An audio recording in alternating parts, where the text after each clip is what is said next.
Welcome back. In today's video I'll be showing you how to connect your Xbox controller to an Android phone or tablet. Remember to leave a like and feel free to subscribe if the video helps. Let's get into the method. The first thing we need to do is make sure that your controller is not currently paired with another active device such as your Xbox. You could make sure your Xbox is fully powered off and disconnected first. Next, make sure your Xbox controller has battery power or is connected to a power source with a cable. Only newer Xbox controllers will have Bluetooth, so if you have an older one it might not work. Your Android phone may allow for the Xbox controller to work via USB-C cable, but this isn't the case on every Android device. To get connected, open the settings on your Android device and tap on Connections, and then make sure Bluetooth is turned on with the toggle switch and tap on it. Once it's on, look in the Available Devices section.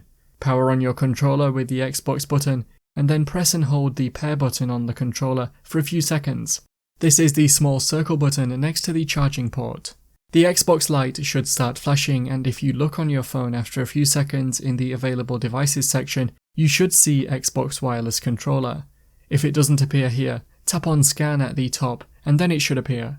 Tap on it and a message should appear asking you to pair the device. Tap on Pair and it should move to the Paired Devices section, and you may now get a message asking you to install the Xbox Game Pass app. This is up to you. With the controller connected, you can tap on the cog icon to the right of it if you wanted to unpair or disconnect the device in the future, and if you can, make sure that Input Device is turned on here. You can now use the controller on your device with apps and games that support it. You should be able to use the sticks and buttons to navigate most apps on Android, so you can use it even when not in games too. That's how to connect your Xbox controller to an Android phone or tablet. Click the card on screen now to watch a video of mine showing you 10 easy ways to speed up your Android device. That video could help improve gaming performance. If you have any questions, then let me know in the comments below, and if you did find today's video helpful, remember to leave a like and feel free to subscribe for more tips in the future. Be sure to stick around to see some of my other videos that you might be interested in. Thanks so much for watching, and I will see you in another video.